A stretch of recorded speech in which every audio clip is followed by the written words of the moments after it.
Yes, first of all, good morning to all.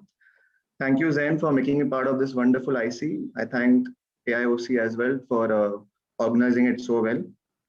Really wonderful inputs from my colleagues, Prajakta, Neeraj, and Palak. It's actually a daunting task to start a refractive practice. Here in my topic, I would be discussing on how I could translate my fellowship training into a private refractive practice, or rather, I would say how I could give it a start. First, before I begin, why I chose refractive as the subspecialty. Obviously, it was out of interest. There's intense patient satisfaction here. It's a lucrative branch that is not only money-wise, also it is clinically rewarding.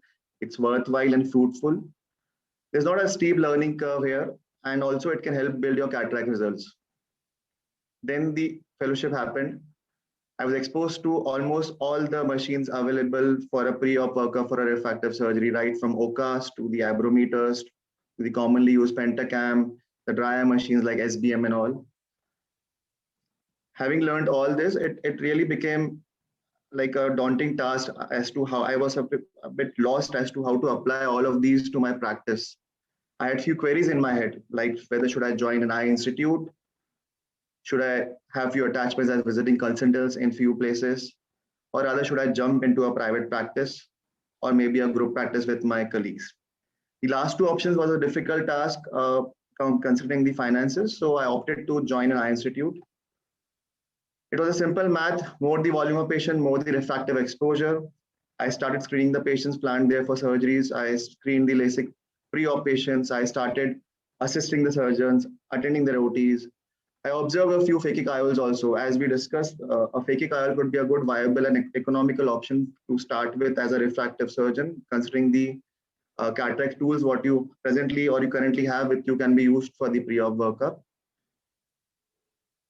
As a fellow, I always learned that how dry eye could play a major role in the refractive outcome both pre and post surgery. So I regularly screen patients for dry eye at the institute. I checked their OSDI scores, I documented them. I had ocular surface analyzer at the disposable, so I used it for my patients. I noted their reports. I checked for T-Bird, Schirmer's, and especially vitamin D values in chronic dry eye patients. I followed them up, and I always maintained a Excel sheet about the progress of each patient. Then gradually I moved on to doing LASIK. It was not easy. I always made sure that the scans which were done are done correctly, as there's a very small margin for error when you're starting afresh. I took help from my chief mentor there. They stood by me while doing the surgery. I discussed my doubts with them. One thing which I followed was I always motivated my patient and never forced them for surgery. As you never know, it might be a bad day and you end up regretting it. Then I grew my practice. I moved on to being a visiting consultant few of the places. I chose few multi-specialty hospitals to join as a visiting consultant. This was my first step towards a private practice. I wanted to keep my options open. I wanted to create to more patients. Also, the ophthalmic and the non-ophthalmic medical friends at the hospitals at such multi-specialty setups can act as a referring source for your lasers. And also you can make a name for yourself here. This becomes a very important part while you practice in such institutes, such centers. You have to do in-house marketing. What I did was I left few patient information brochures at the reception at the waiting areas. I trained a couple of staff to counsel the patients in my absence. A basic information about the refractive surgery, I gave it to them, which they could give it to the patients. Population survey is very necessary. It becomes an important part where in the area where you're practicing, you need to know about the strata of population, what you're serving to. Also the target population which will be served by you. So conduct workshops and webinars regularly, educate the general public about the options for refractive surgery. You might just start with a regular webinar talking about eye anatomy per se, and then slowly moving on to refractive surgery and so on. It's important to break the myths. People sometimes come with very stupid doubts about refractive surgery, they have the commonest doubt what they have about a recurring or the regression of number. So you have to explain each of it properly to them, make them understand the surgery. Okay, in today's world, social media plays a very crucial role. I would say, it's the thing which will connect you with the people. So Facebook and Instagram, such medias have to be used judicially and to the fullest so that you can connect with people. and talk to them. Cataract surgery can work the other way around also. It can help you boost your refractive practice. That is what I tried to do.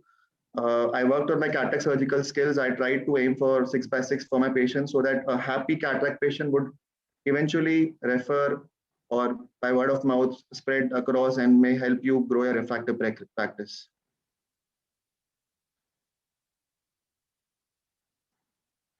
As in how you begin your LASIKs in your private, you have to do a thorough pre-op workup. You have to mark a machine which you are completely thorough with.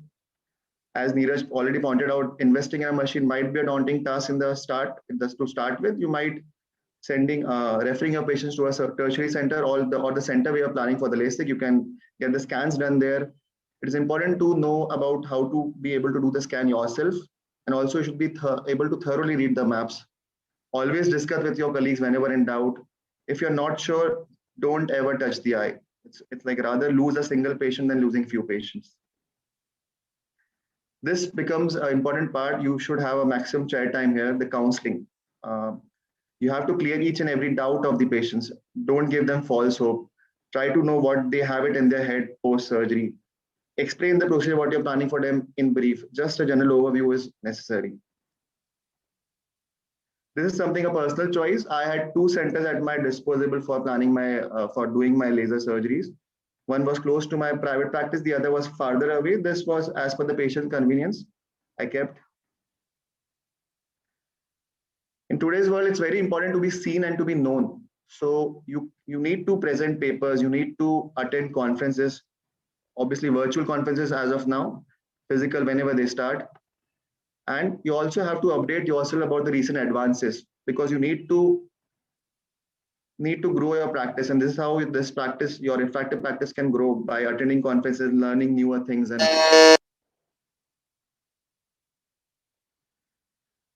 so before I end, a few pearls for efficient practice. There has to be a standard workflow in your OPD setup. The patient, right from being greeted at the reception to being sent off after the scans, after being able to be counseled. There has to be a documentation of each and everything, right from the complaints of the patient to the refractive error to the scans which were done for the patient. A prior history is also important here. You should monitor the flow of the patient from your cabin to the scans and whether all the scans have been done properly. There has to be a good communication between you and your staff. And also the resources which are available to you should be utilized very efficiently. Thank you so much.